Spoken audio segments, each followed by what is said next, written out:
और उत्तर प्रदेश के मुख्यमंत्री योगी आदित्यनाथ सुल्तानपुर में वहां से आवाम को संबोधित कर रहे हैं, सीधे लिए चलते हैं। और प्रतिवर्ष 2017 से लेकर के अब तक हम लोग इस अवसर पर बृहद वृक्षारोपण का कार्यक्रम भी करते हैं।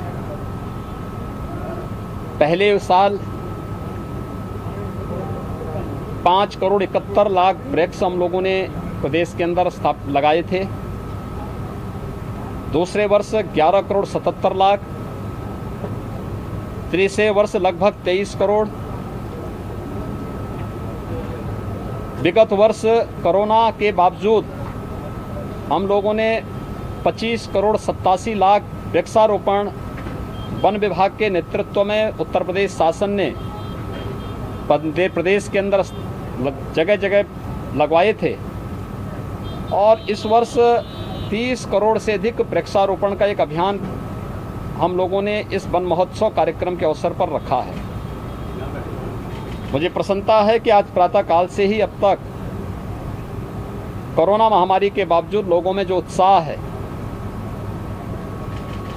9 करोड़ से अधिक वृक्षारोपण अब तक प्रदेश के अंदर हो चुका है। वृक्षारोपण के इस कार्यक्रम में बहुत सारे इवेंट हैं, जैसे वृक्षारोपण में पंचवटी,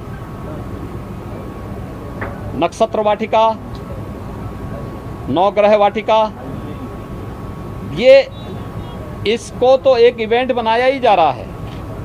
100 वर्ष पुराने जितने भी पेड़ हैं उन्हें विरासत वृक्ष के रूप में, हेरिटेज ट्री के रूप में भी संरक्षित करने के एक बृहद अभियान के साथ सरकार कार्य कर रही है। इस बार एक नया चीज हम लोगों ने इसके साथ जोड़ा है। हर ग्राम पंचायत में, हर मोहल्ले में कोरोना कालखंड में जो लोग दिवंगत हुए हैं उन सब के प्रति, उनके परिवारजनों के प्रति हमारी संवेदना है और उन दिवंगत आत्माओं के प्रति अपनी श्रद्धांजलि व्यक्त करने की उद्देश्य से प्रदेश के हर नागरिक से हम लोगों ने अपील की है कि वह इस अवसर पर एक स्मृति वाटिका अपने अपने ग्राम पंचायत में स्थापित करें। ये स्मृति वाटिका उन दिवंगत आत्माओं की स्मृति में कहीं फलदार वृक्ष, कहीं छायादार वृक्षों को लगाकर, कहीं इमारती लकड़ियों को, कहीं औषधीय वृक्षों को लगाकर, कहीं पंचवटी लगाकर, कहीं पर नवग्रह वाटिका या नक्षत्र वाटिका के माध्यम से उन सभी दिवंगत आत्माओं के प्रति अपनी श्रद्धांजलि व्यक्त करने का एक अभिनव कार्यक्रम भी हम लोगों ने लिया है। मुझे देख के यहाँ अच्छा लगा कि स्मृति वाटिका भी यहाँ पर लगाई गई है और जो एक हेरिटेज ट्री के रूप में हम लोगों ने एक वट वृक्ष को यहाँ पर आज उसका पूजन भी किया है। 100 वर्ष पुराना है, बहुत भव्य और दिव्य है। मैं चाहूँगा कि जरूर आप उसके स्नैप लेकर के पब्लिक के बीच में भेजें। हर गांव में हेरिटेज वृक्ष होगा, हर जनपद में होंगे। उनको संरक्षण करने की भी हम सबकी महती जिम्मेदारी है और इसलिए इस अभियान को लेकर के हम लोगों ने इस कार्यक्रम को आगे बढ़ाया है।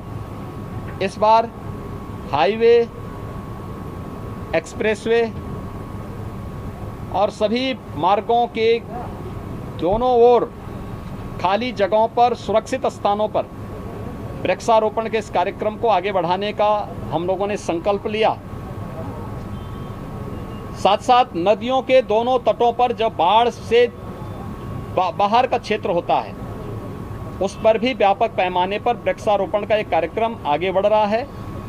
मुझे विश्वास है कि वृक्षारोपण का वन विभाग के नेतृत्व में यह अभियान, जिसमें उत्तर प्रदेश सरकार के सभी विभाग मिलकर के सहयोग कर रहे हैं, सफलतापूर्वक अपना लक्ष्य प्राप्त करेगा।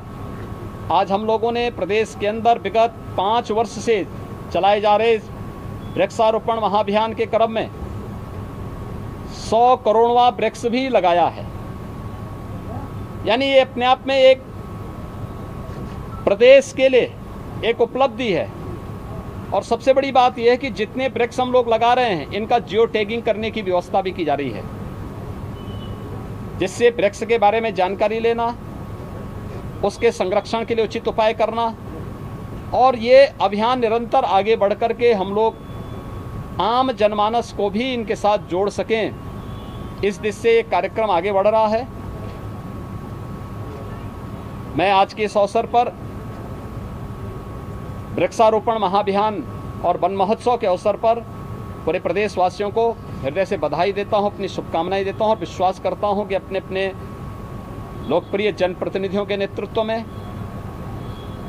प्रत्येक नागरिक वृक्षारोपण इस महाअभियान के साथ जुड़ करके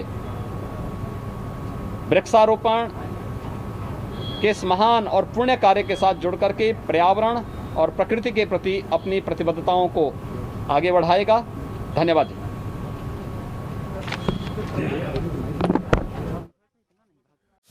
खबरों के निष्पक्ष विश्लेषण के लिए सब्सक्राइब करें Jantantra TV and press the bell icon. Never miss any update.